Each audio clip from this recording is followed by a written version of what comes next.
And everyone, welcome to Kotel Kol Shira. Who are you? In Young Israel Woodmere, in partnership with Breslov.org. We're starting. We're in Halacha. We're this is our Chana for Purim, right? And we're learning Hilchas Purim, Lakutei Halachas, and we're learning Halacha Aleph, and we're letter Gimel. And the booklet's open to your page right there. V'zeh hadover nasa b'chol dar v'dar beitza kol echad ve'echad miyisrael keshe'oiseh tshuva be'emes karayu. Right, the whole Yom Tov of Purim is we made tshuva, right? Kimu masha kiblu, right? That's the whole Yom Tov of Purim. So every single this idea is b'chol dar v'dar is in every single generation, which includes us. Beitza kol echad ve'echad, which includes each and every individual. When we make tshuva the right way, ki zeh bechinas tshuva shemi shenoite miderech hatoiv. Right? If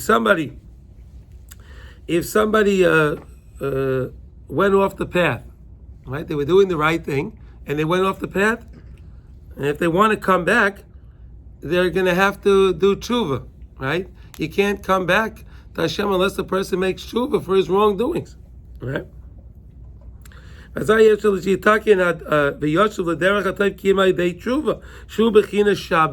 an aspect of Shabbos. Why is that an aspect of Shabbos? In the word Shabbos, you have Toshuv in Shabbos, and we know that Erev Shabbos is the time for tshuva, right? And that's about okay. Bechinas Ol Madasi, which is an aspect of the next world. We know that we have the Shabbos over here is a me'ain of Olam Haba. We have on Shabbos as a taste, a little bit of what Olam Haba is like, and that's an Almadas Kamuva. Dainu shehu mukhrach leitztarev ulehi bochein bederech hahu shaholach bay bebechinas shuvas hamishkol. So he has to make a judgment. He has to wait, right? Mishkol, what's Mishkol? A wait. He has to make a judgment to see what he did wrong. Where did he go wrong? How is he going to come back, and how is he going to fix things? He has to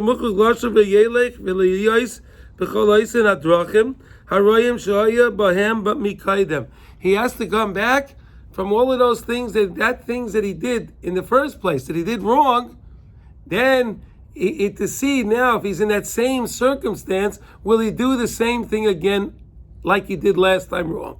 And that's how a person knows that he made tshuva. There's a nice story I saw. I'll share with you. There was an airline pilot, an American airline pilot, a Jewish fella, that was working in the airline industry for 30 some odd years, and the airline gave him a little leisure with it when he picked his scheduling for his flights, because he had a lot of seniority. So one time it happened. He was flying he had a flight. He was going to Israel, and he had to stop in Hungary. Right? That's what they were stopping through Budapest and going, okay. And he arrived. They landed in Budapest Thursday night, and they were supposed to leave 2-3 hours later to go to Israel. And okay. When they got there, they decided the mechanic saw that there was a bad part on the plane, and they needed to order in a part. They didn't have the part, and the plane would only be able to take off the next day at 2:00 in the afternoon. Shabbos? No, it was Friday. It would be Friday, but he wouldn't make it. He wouldn't make it in time. So he tells them, "I'm sorry, I can't fly the plane." They say, hey, wait, hold on a second. It's in your contract that you have to take the plane from your starting for the point of origination to the end point, and that's your responsibility. This plane, you got to do that. And he says, "I'm sorry, I can't do that." The next thing he knows, his union delegate calls him up and says to him, "Hey, listen, that this is going to escalate into something terrible, and you really have to fly this plane. You have to fly the plane." He said, "I can't. It's Shabbos. I can't fly the plane." So he was a religious pilot. He was a religious guy. Yeah, listen.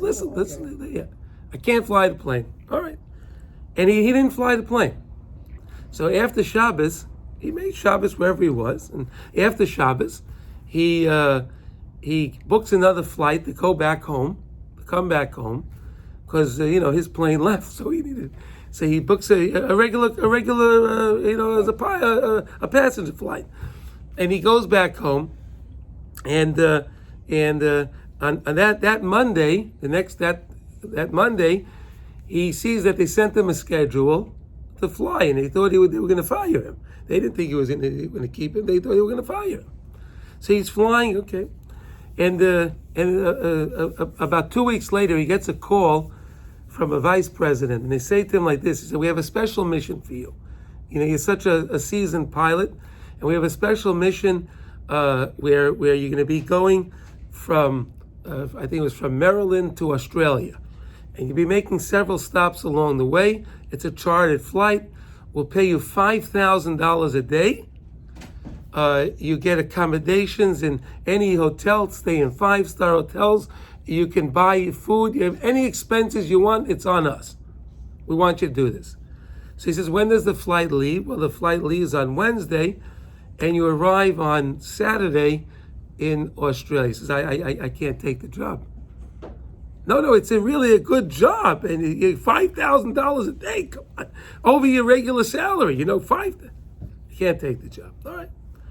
So next thing happens. About another 10 days after this, he gets another call, and they have another mission for him. This time he has to go to somewhere in Europe, and again, it's a special chartered flight. They're going to give him $6,000 a day. And again, it worked out that he had to come on. It would land on Shabbos. All right, I can't do it. The next morning after that, he gets a call that the CEO calls him in to his office. He has a person. He sits him down. He says, "I want you to know, we really, really see that you're a man of integrity, and you're a man of your belief." And he says, "Because the first time when you didn't fly that plane from Hungary to Israel, we were questioning if maybe you just were tired. You didn't want to be bothered. So we set you up with these two." We set you up with these two things here to see what you would do, and we see that you passed. That's what we're learning here. In other words, this man said that when he first started, when he was a young man and he first started flying, one time he had a miscalculation, and he wound up landing only on Shabbos wherever he was going, and he felt terrible all the years, and he didn't understand why it is. But then he understood this concept over here. HaKadosh Baruch Hu puts us in to that same situation again to see, now what will you do? And he passed the test. Isn't that a nice story, right? It helped understand this. What? Every test.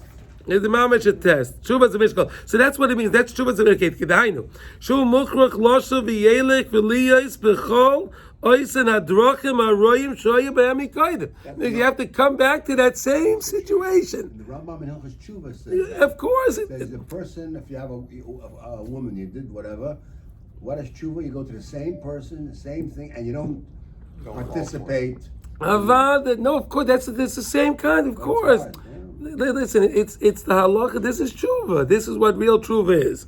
Now, l'shabbat avosei v'yita mayem v'yosem mayem, to break that taiva, to break that desire, and v'yosem mayem, and then run away from them. V'tzarich leilech derech kol hadrachim hahem ad asher yosef l'mekaymai el aim haderech shoyrish nei hadrachim sheshav kulei taiv. And that's when you come back to the way it started, and now you do it right, then you mamish pei tshuva. Misham v'alo mispatzlin umispardin shnei adrachim, and now he understands the two ways.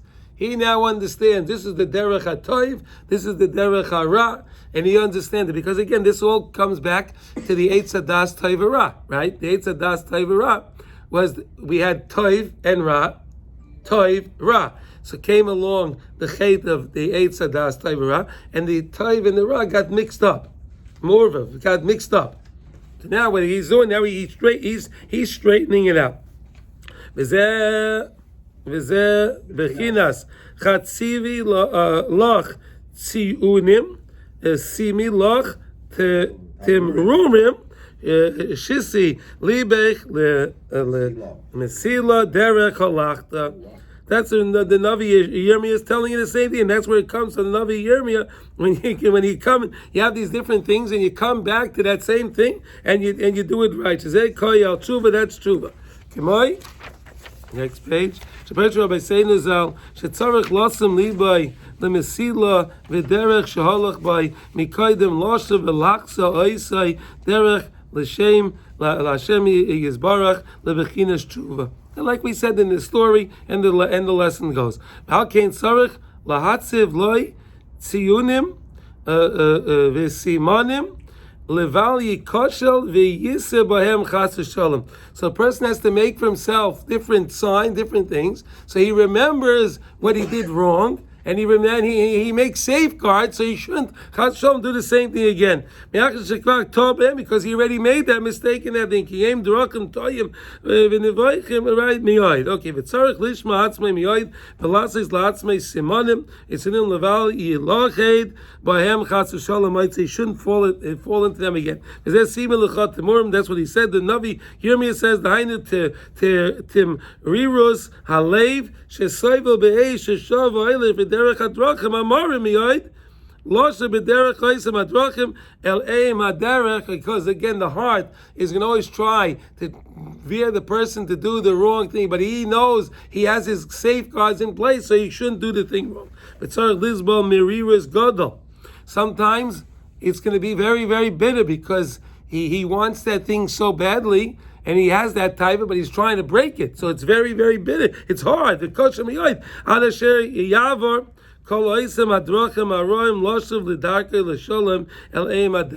Now again, we're not supposed to. HaKadosh Baruch Hu puts us in these situations. We don't have to test ourselves. If a person has a problem with a certain taiva, there's no reason he's not supposed to test himself to see if he's going to be good in it, because it may not work. But again, in Min HaShemayim, if they work out a system for him that he winds up finding himself in that situation again, that's the test.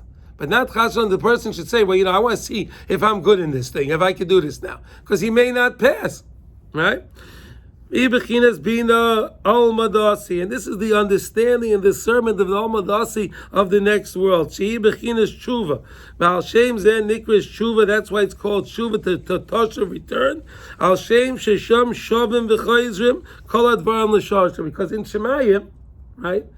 We're going to learn about that in a few minutes. We know on Purim we have the mitzvah of the levesurya bepuria ad delayada bein oru haman lebarach Mordechai. Did anyone ever wonder why there's such a mitzvah that I shouldn't know? What's the greatness to not know the difference between Haman, the curse of Haman, and the bracha of Mordechai? Did anyone ever think of that? Can anyone offer a suggestion, Maish? You want to offer a suggestion? Well, and only on Purim. Only this is on Purim. Only on Purim. It's amazing, right? Yeah, so I'll tell you why. Because again, see down here, you see in Shemayim everything is good. There's no good and bad. Everything is good in Shemayim. It's all good. Everything's good. Now even the things that we see down here is bad, and they are bad. But in Shemayim, they're good. Like for example, the Satan. Right? The Satan, the Yetzer Hara, all this, okay? Down here, he's terrible for us, right? But in Shemayim, he's really only there to test us, to challenge us, so we can get closer to Hashem. See, we see the Yetzer Hara down here as our adversary, right? He's against us. See the Satan in the Shemayim or Yetzer Hara? Wait, he's a Malach. He's a Malach. What do you mean? Were they people? Are they people? Are they people in Malach? It's a Malach. A Malach. Also? Yeah, so there's a HaKadosh Baruch Hu. Look. HaKadosh Baruch Hu, the questions like this. It says that in the time when Mashiach comes, so they're going to shech the Malach HaMavis. So the question is, why are they going to shech him if he's doing his job? What? All the Sfarim ask this. If he's a Malach and he's doing his job, so why should you shech him? He does his job too good. He overworks. He overworks at his job. He overworks at his job. And that's what he's doing wrong. So down over here, we see it like we understand the overwork. We understand that. But in Shemayim, we understand that really his whole job is only to help us. Because we see, if we understand, that's why we learn Torah. We understand what's right. We understand what's wrong. So when we get into these situations, we know how to choose correctly. Right? Why do we learn? Why do you learn Sifrei Musa? Why do you learn? Because you learn it so you understand when you're challenged, you know what to do. Right? That's why. What? To overcome the challenge. To overcome the challenge, exactly. But if you don't have the challenge, you can't get better. You can only get better if you have the challenge. So that's what it means. In other words, on Purim, really there's no difference between Mordechai and Haman in Shemayim. It's all Taiv. Only on Purim I can understand that with the Megillah. And we're going to learn a little bit more now. We can understand there's no difference, or else what's the Gemara telling us? Right? We have a mitzvah.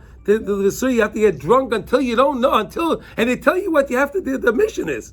The Gemara doesn't just say you should become drunk. No, but you have a mission. You have a mission on Purim to become drunk that you don't know between the curse of Haman and the blessing of Mordechai. Amazing, right? It's like Hishamu Kulai Taif, because in Shemayim it's Kulai Taif. When down here we see good, bad, everything, but in Shemayim it's Kulai Taif. Now, Baklal, Sheikah Bechinas Achuva Shetzorich Loshev La'akser Olal is Gama Derech HaSmol El Shorsha. You have to bring the side of the left, the bad. You have to bring the bad to back to its shirish.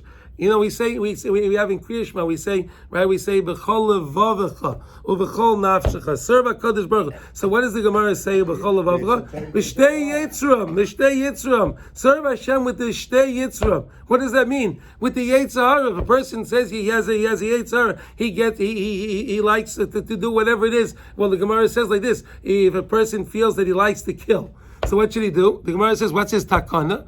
Right? Become a mayel or a shaykhid. And then kill all you want and see all the blood you want. But you're doing it for a mitzvah. Right? So do things, whatever you can, try to turn it in. Like that. In that case, the person takes his Yetzar and he makes it into something good. And he makes it into a mitzvah. He goes back to those same situations and he does it right incorrectly this time. Ma'ala hachiyos misham, he picks up the chiyos that's in that side of the small and the bad. In other words, we know that everything has in it a spark of holiness, right? There's netzaitis kedusha in everything, and everything has its existence because it has a spark of kedusha in it, right? But now, if you can come back and you can be misak in it, that thing can so to say cease to exist because you take the kedusha out of the thing that's wrong. And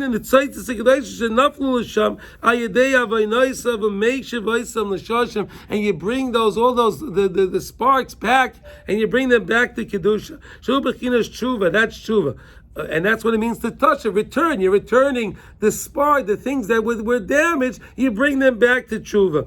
Azai kishishavim kol hadracham amukalim l'shosham l'chinas tshuva. Azai shom chayzim v'nasem mikol havoynes v'adracham heim Torah chadasha b'chinas chaya bala v'yikianu.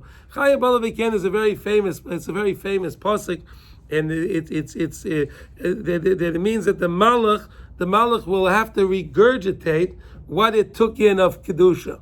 Chaya bala v'yikianu. The malach takes in. He tries to zap our kedusha, right? But when we make tshuva, we do it properly. We make the malach give back everything that he stole from us.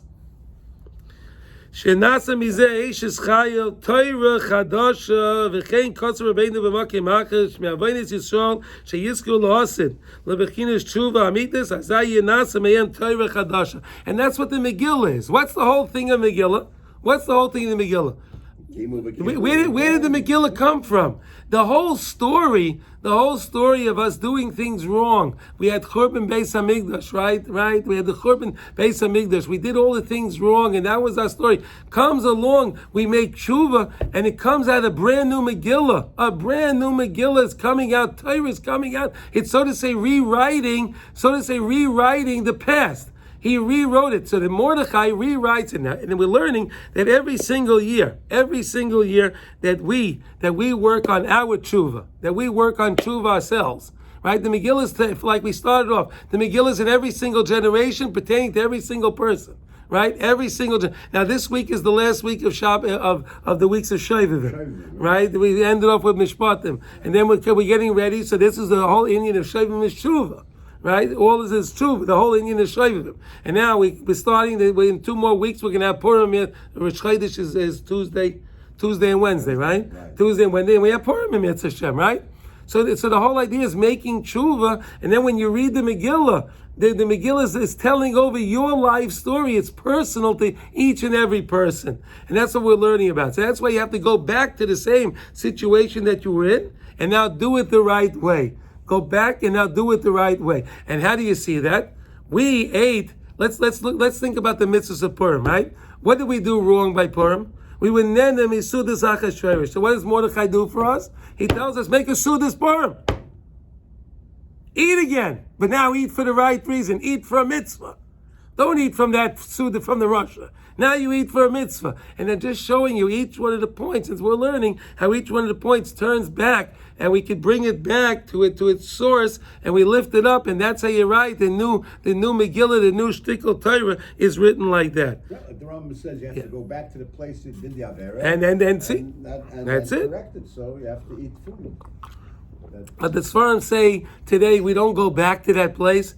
You just watch and see. The Rebbeinu Shalom will put you into the situation similar to that and see what you're going to do. Let's not test ourselves.